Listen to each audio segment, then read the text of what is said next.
Namaste. Today I'm going to read Volume 3, Book 3, SataRudra Samhita, Chapter 17, The Incarnations of Shiva in the Shiva Puran.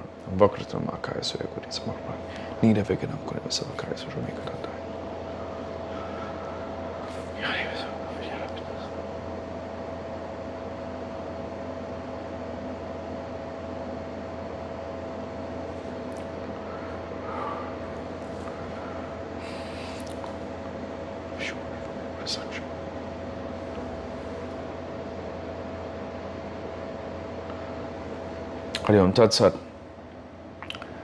Nandikeshvara said, "Now listen to the first 10 incarnations of Shiva, beginning with that of Mahakala. They are resorted to with devotion and explained in Upasanakanda. The first incarnation is that of Mahakala, the bestower of worldly pleasures and liberation to the good. Shakti there is Mahakali, who bestows the desired fruits on the devotees. The second incarnation is called Tara. Shakti there is Tara. Both of them confer worldly pleasures and salvation on their attendants. The Lord of worlds, called Bala, is glorified as the third incarnation. Shakti there is Shivani, that bestows pleasure on the good. Sri Vidyesa Sodasa is the fourth incarnation, and Sri Vidya, Shivani Sodashi, is the Shakti. They confer pleasure on the devotees and yield worldly pleasures as well as salvation. The fifth incarnation is famous as Bhairava, who bestows desires on the devotees. Shakti there is Bhairavi, who bestows desires on good worshippers. The six incarnations of Shiva is glorified as Chinamastaka, who confers desires. Shakti there is Dhumavati, who bestows all desires on the devotees.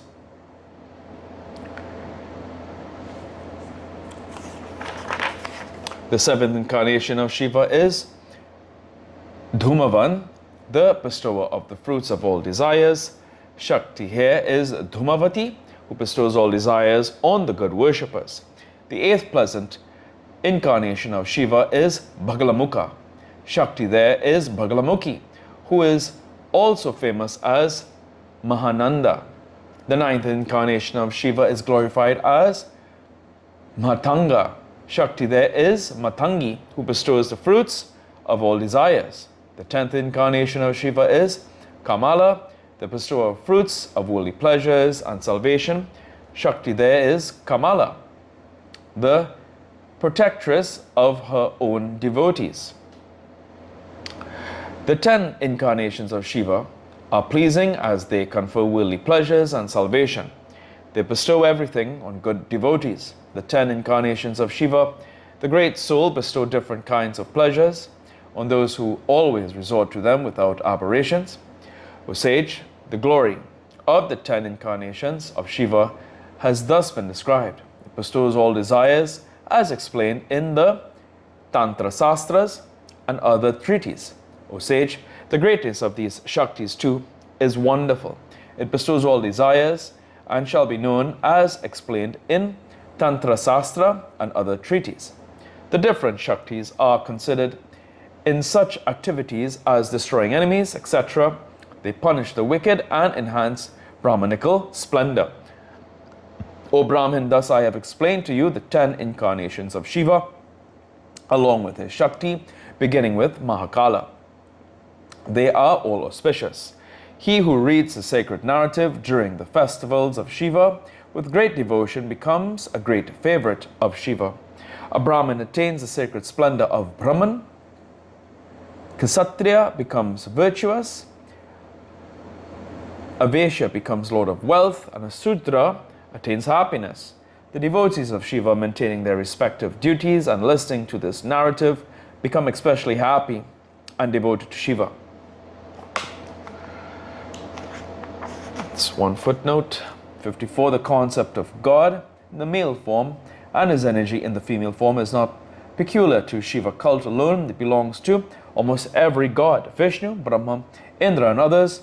It is found in pairs: Shiva Shivani, Vishnu Vaishnavi, Brahma Brahmani, Indra, Indrani. The present chapter mentions the 11th incarnations of Shiva and their respective energies.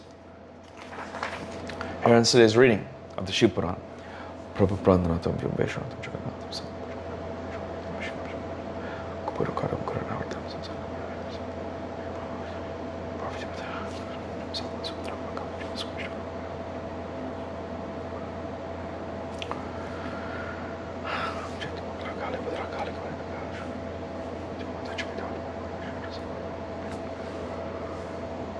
Hari Om Tat Sat.